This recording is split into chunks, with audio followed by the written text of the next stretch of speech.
Are you ready? Don't go anywhere. Mr. Hush is about to take you on a spine, chilling journey with his captivating horror stories. Story 1. A few years ago, I took a trip to visit my family. I planned to stay with them for a week. Then we would go to the coast for another week, and then back home. I really needed this break because I had just ended a confusing relationship. It was on and off. One day we were together, and the next day we weren't. This went on for 7 months because people say you should fight for what's important to you. Right. Anyway, I eventually decided I was done with the relationship. No more chances and no more trying to make it work. I was just done with that part of my life. I was happy to be somewhere else, surrounded by family and starting to put myself back together. When I arrived, I spent a couple of days sleeping a lot. My mom, who was a nurse, got worried that something might be physically wrong with me. But I just needed a couple of days in a safe place where I could think about my new life when I got back home. Before we went to the coast, I met a friend from school that I stayed in touch with. I thought it would be just us, but it didn't bother me that another person was also there. We spent time together, and then I had to go home because I had to take a rural route through the woods, or I could take a different route that would take 20 minutes longer. Since it was a wooded area, I needed to watch out for deer. I said goodbye and told my friend that if he ever came to where I live, he should contact me and we could have a drink and hang out. I told him to get my number from my friend, and then I left. About halfway home, my stomach started feeling weird, so I slowed down. And guess what? There was a deer in the middle of the road because I slowed down. Then I saw another car on the road. I couldn't shake the weird feeling, so I thought it would be better to change and go to the main road where there are more places to stop. I really didn't want to stop in some farmer's driveway in the countryside, as I've seen too many movies to make that mistake. So I went to the main road and stopped at a gas station. I sat there for a couple of minutes trying not to feel sick. I went into the store, got some water and ginger ale, and came back to my car, still unable to shake that weird feeling in my stomach. So I left the gas station and didn't want to go straight home. I drove around taking different roads until that weird feeling in my stomach started to go away. Then I went home, read for a bit, and went to sleep. The next day, everything was okay, and we went to the coast. Fast forward 2 weeks. The trip is done, but sadly, I still feel a bit sensitive about the breakup. I thought I would start getting rid of negative feelings in my surroundings and deal with the emotional baggage from the breakup.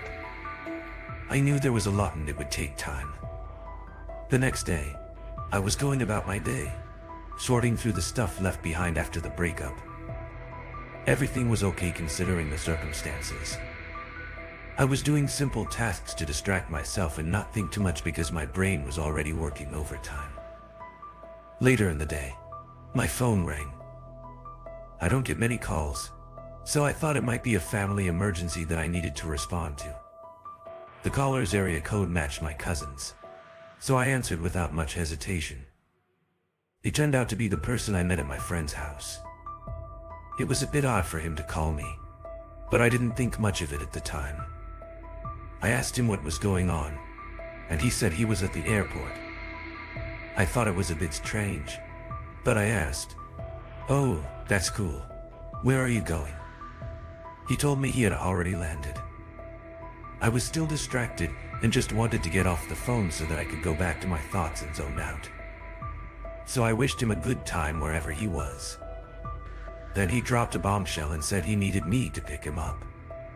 I was like, "What did you just say? You need me to pick you up?" He said, "Yeah, I came to visit you. Hold on a second." I know for sure I didn't show any more interest in him than general politeness. Even the casual look me up comment was just a nice thing to say because you don't really plan on meeting them again. I asked why he came to visit me. He said he felt a strong connection and wanted to be with me. At this point, I'm getting mad and freaked out. I told him I didn't feel any connection at all and couldn't believe he flew across the country to see someone he only spent maybe 2 hours with. He said I invited him when I told him to look me up. I said, "Oh no. That's just a polite thing to say to some random person who didn't make a big impression on me."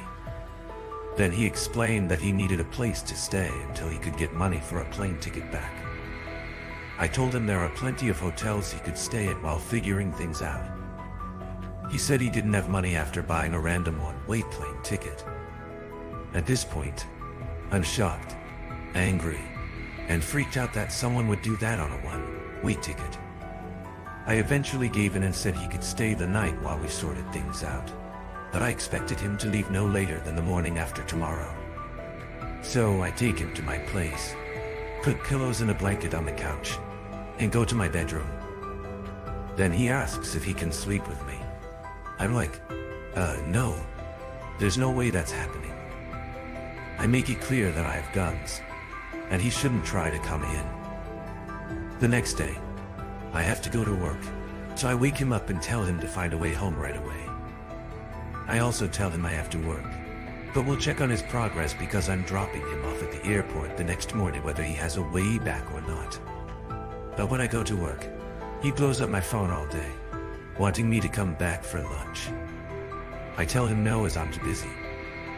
I finally get home from work, and I'm laughing at a text about my dog.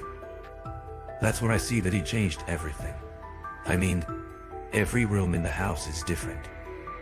I get really mad and ask him why he thought it was okay to do what he did. Instead of answering, he asks me who I've been talking to. I say it's not really his business. Then, after a few minutes, I got a text from the guy watching my dog while I was on vacation. I'm really surprised when he says he doesn't want me to talk to that guy. Now I'm not just freaked out, a big disaster situation is about to happen, and it won't leave anything behind. The atmosphere gets really tense, and I calmly tell him to grab his things as I'm calling a cab to take him to the airport because he's acting crazy. Just to mention, when I'm really angry, I get super cold. If I'm just annoyed, it's a quick thing. But if I start speaking really calmly, especially with a slight tilt of my head, that's when I'm seriously furious. So he's unaware of this icy shift in the atmosphere, and the chances of survival are dropping fast. And in the middle of all this, he decides to drop a bomb and tells me he used my computer to get my ex's phone number, and both of them agree that I was just heartless. We're getting close to a big disaster, and finally, he seems to realize how mad I am. Then I calmly explain to him that it's highly unlikely he got into my computer because it has a complicated password like a part of The Art of War by Sun Tzu. I told him he'd need the processing power of the Hadron Collider computers, and it's clear he doesn't have that. Then I told him he had only 3 minutes to grab his things and leave, or I couldn't guarantee what would happen. So, while he's still yelling insults at me, he collects his stuff and goes. He used to call and text me a lot. I'd block one, and then he'd send 6 more, but that eventually stopped. To this day, I don't know and don't care about where he is or if he made it back.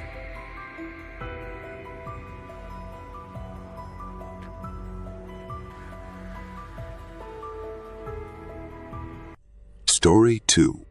This happened 5 years ago when my fiancé and I lived in our house for a little over a year.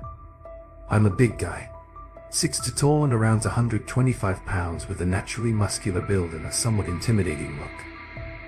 My fiancé is a small person, 5 feet tall, weighing about 130 pounds. Our house has 2 levels, and when you enter through the front door, there are stairs going up to the living room and down to the basement. But the only way to get to our backyard is through the sliding glass door in the upstairs living room and down the stairs from our deck. At that time, I was partying a lot, maybe more than I should have.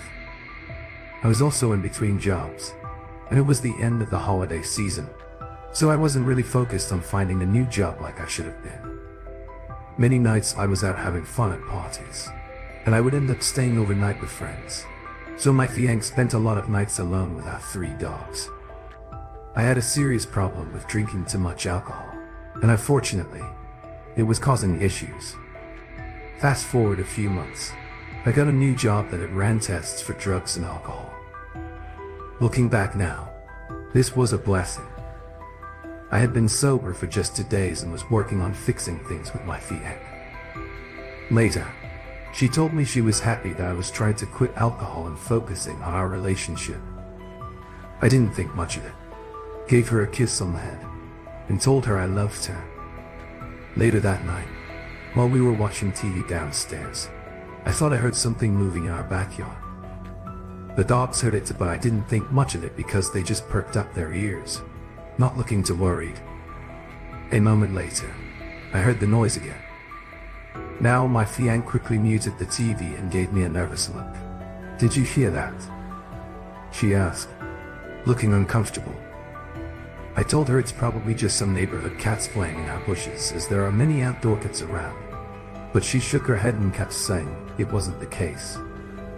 Before I could even ask her why she was so sure, I heard our sliding glass door upstairs slam open. All 3 of my Great Danes and I jumped up in an instant. The dogs barked so loudly and fiercely, and we rushed up the stairs with me right behind them. As I'm going down the first stairs and the dogs are getting to the top of the second stairs, then I see the sliding glass door slam closed, and I notice a man's shadow running away. I reached the door, opened it, and the dogs pushed me aside to chase after the person. I grabbed my big flashlight, one of those large ones that cops use with D batteries, and ran into the yard. I had just gotten down the deck stairs when I saw the dogs going crazy at the back fence. I sprinted over, jumped the fence, and just in time, I see the man reaching the opposite fence, trying to climb over. He's wearing all black, a thin black hoodie with the hood held tight to hide his face, and jet black cargo pants. Without caring about my safety, I ran at the man but barely missed grabbing him as he climbed over the fence. I kept following him and went around the front of my neighbor's house, just in time to see him jump into an old beat-up pickup truck and drive away fast. I watched for a moment as he sped out of the neighborhood and vanished into the night. I rushed back home as fast as I could to check on my fiancé and make sure she was okay. When I entered the house, she was sitting in the upstairs living room with all 3 of our Great Danes, holding the biggest knife we own. She looked really scared, but she's a strong woman. She told me she was ready in case anything bad happened to me. After we called the police, gave them our statements, and made sure every door and window in the house was locked tight, then we decided to watch another movie as we weren't tired because of all the excitement. While we were watching the movie, I asked her why she was so sure earlier that it wasn't just cats playing in the yard. What she told me made me realize it was time to change my lifestyle. Then she said for about a month she'd been hearing weird noises around the house late at night. She heard footsteps outside and sometimes what seemed like people whispering. But when I asked her why, she never told me. She just shook her head and said she didn't know.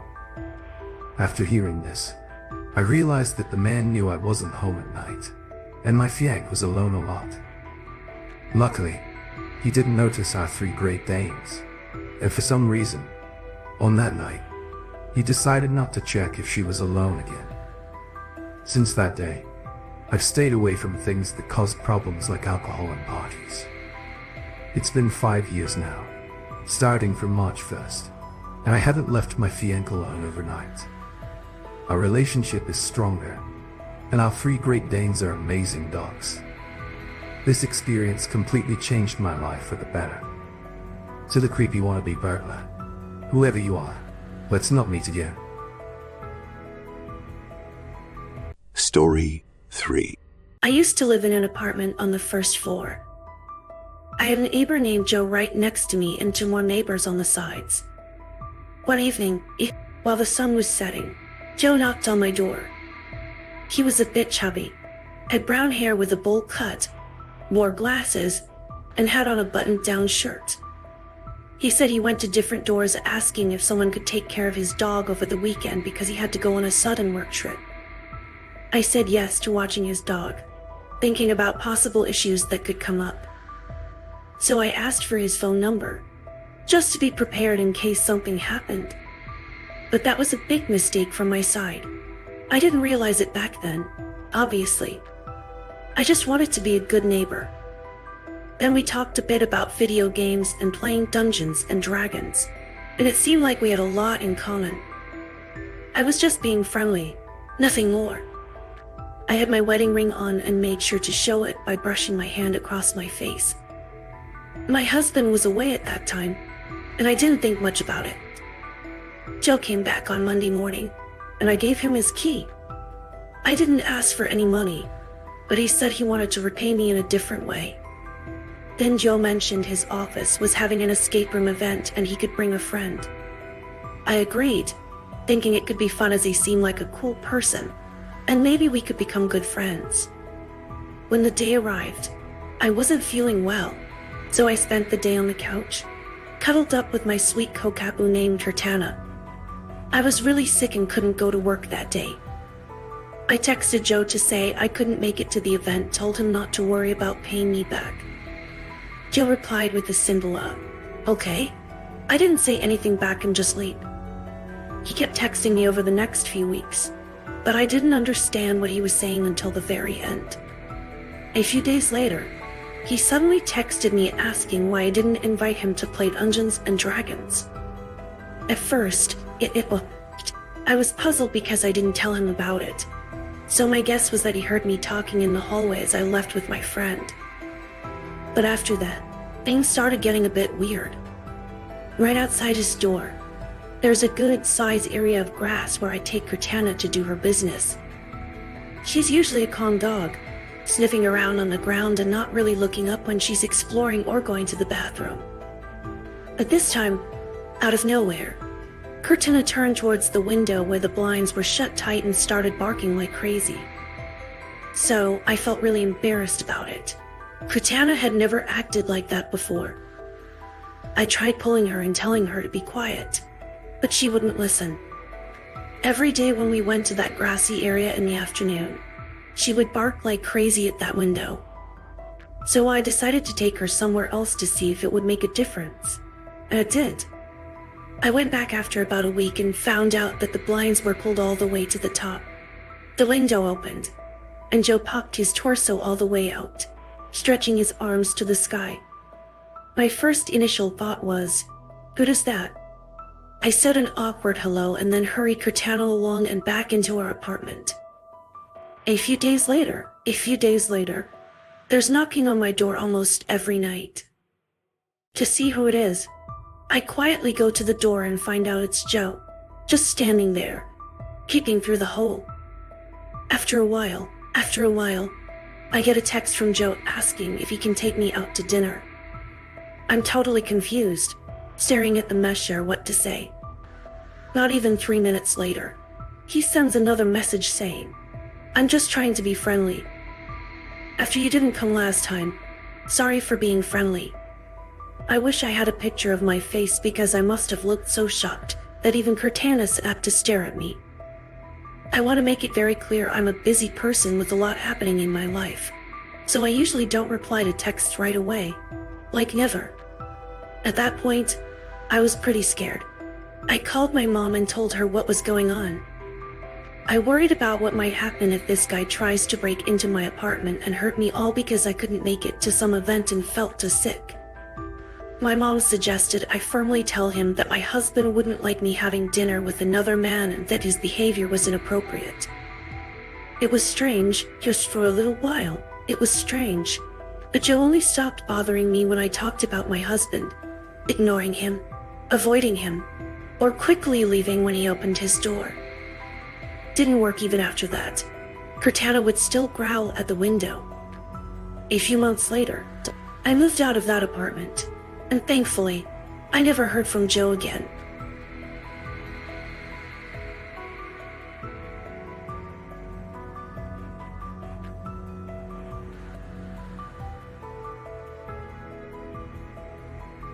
Story 4.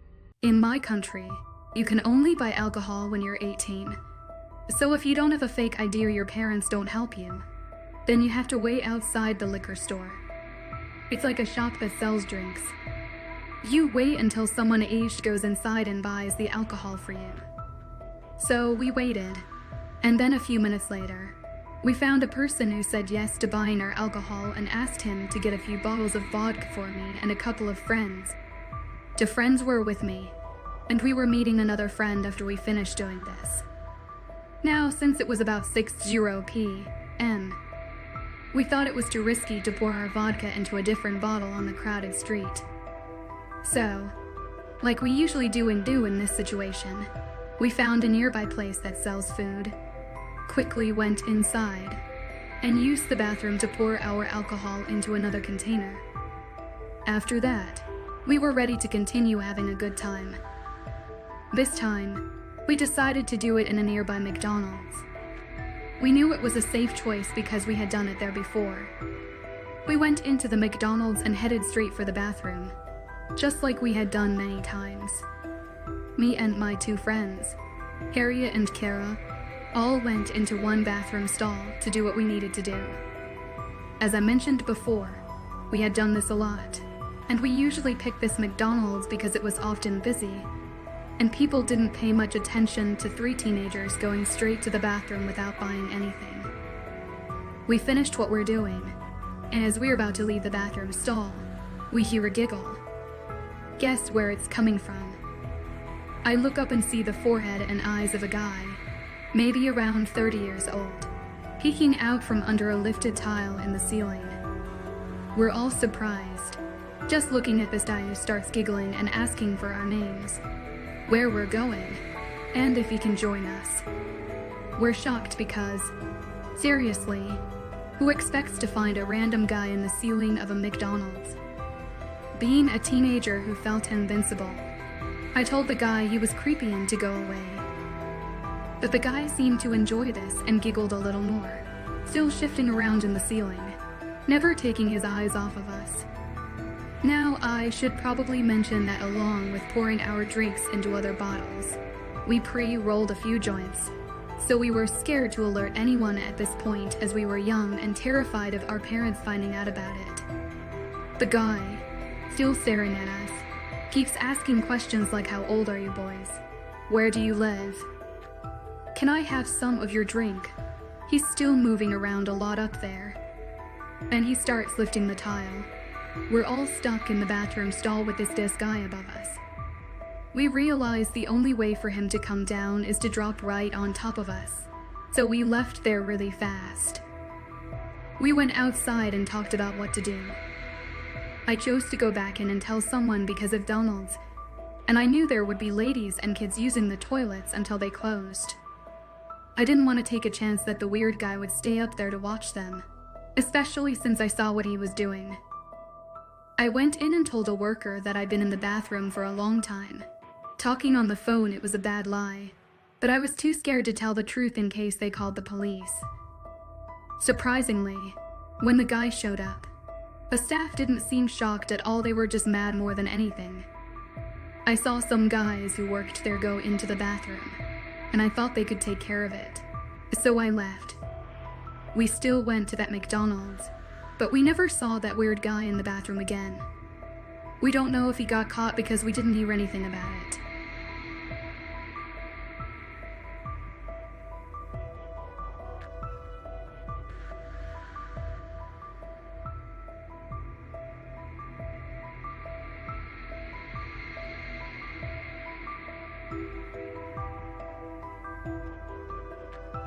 Story 5.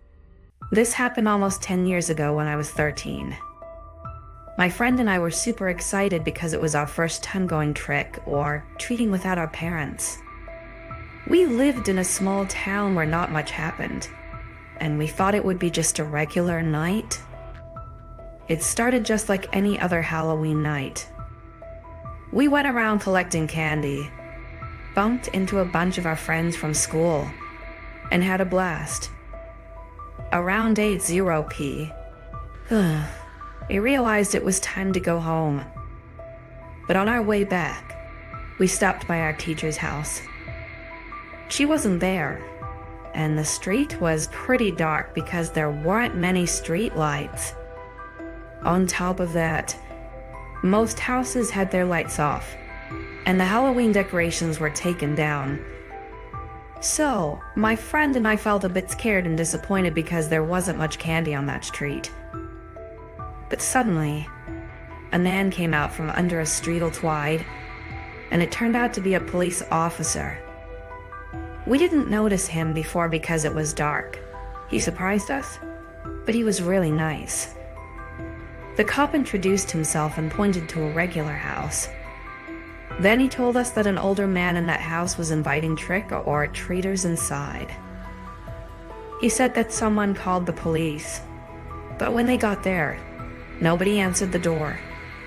Then he kept saying that his police car and partner were just around the block. We looked around, but we couldn't see the police car and partner. I was a bit paranoid as a kid. My mom loved watching crime shows, and she'd share little lessons with me. One of them was about fake cops.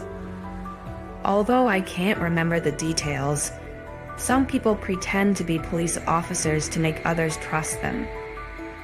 After that, I felt scared during the whole conversation as something felt off because he didn't have a badge, police car, or partner. But at the same time, he was smiling and seemed like he really wanted to help us, and that made us confused.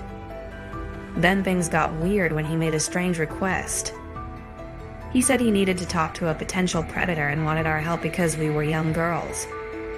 He wanted us to knock on the man's door, and he would hide behind the bushes.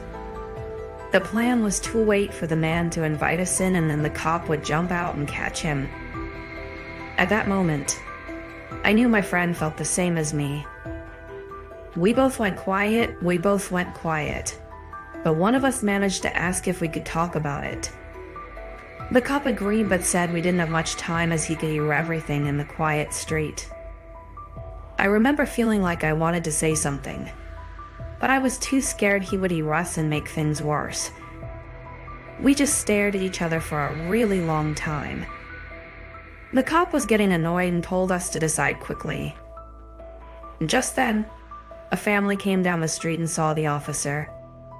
They were coming over to see what was going on, but that's when the cop said he'd be right back and told us not to leave. My friend and I quickly gathered our thoughts and decided to run away. We sprinted out of the street and didn't look back. On our way home, we talked about different ideas like him being a fake cop, playing a prank, or maybe us just misunderstanding the situation with a real cop. When we told our parents, we made it sound less serious and doubted what happened. We didn't call the police, but our dad went to the house and around it there were no cop cars or officers anywhere. Over the years, I regret not calling the police. We told our class the next day, and most, including our teacher, didn't think it was a big deal. Looking back, it's strange that a police officer would put the kids in such a possibly dangerous situation. I really wonder why he did it. But sadly, it will stay a mystery. And I guess that's just how things go sometimes.